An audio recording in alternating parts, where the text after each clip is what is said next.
Kamusta mga kaibigan, mga kababayan, update ko lamang po kayo sa lagay po ng ating panahon.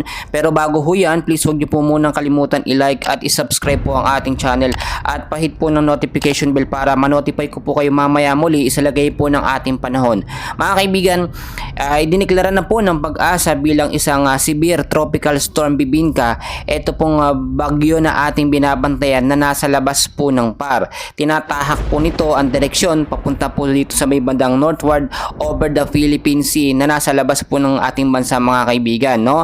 Ito pong si Bagyong Bibingka mga kaibigan ay muling namataan po, no, na may layo pong 1,975 kilometers east of Central Luzon at meron ding layo na 1,930 kilometers east of Northern Luzon po mga kaibigan.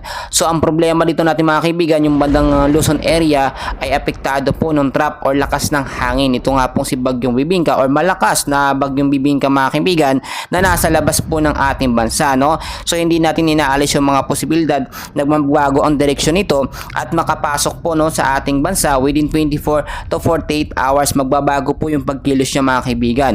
Ang kanyang hangin po ngayon ay may lakas na po, no, na 95 kilometers per hour. Malapit pa rin po sa sentro na may bugso pong pumapalo naman sa 115 kilometers per hour pa northwestward po ang kilos mga kaibigan sa bilis po na 30 kilometers per hour. Kung titignan nyo sa ating pinaka-live radar mga kaibigan, no, within the next 24 to 48 hours ay malaki ang tsansa na mas lumakas po ito from 120 to 150 kilometers per hour at may potential din po na maging isang ganap na super typhoon. Pero kung sakali po ito maging isang super typhoon na, ito po ay nakalayo na ng ating bansa. Ang pinapangambahan natin dahil nga po ang lakas ng palibot ng hangin niya, no, sa labas ng ating PAR kasi po nasa karagatan siya, ay posibleng palakasin po nito yung hangin habagat naman po na nakakaapekto sa ilang bahagi po ng Luzon, Visayas at Mindanao, no? Alam naman natin kapag ganitong may trap ng malakas na bagyo mga kaibigan, usually pinapalakas po niya, no, yung itong southwest monsoon or hangin habagat po sa ating bansa. Inaasahan din ngayong hapon at sa gabi ang ilang bahagi po ng Luzon, Metro Manila, Visayas at Mindanao ay makakaranas po ng mahina hanggang sa posibleng malakas na pag-ulan. Ngayon po nakita naman natin makulimlim po ang panahon dahil po yan sa trap nga po or extension ng hangin ito nga pong si Severe Typhoon Bibingka mga kaibigan, no? At ito po ay kapag pumasok sa ating bansa, tatawagin po ito sa local name na Bagyong Ferdy.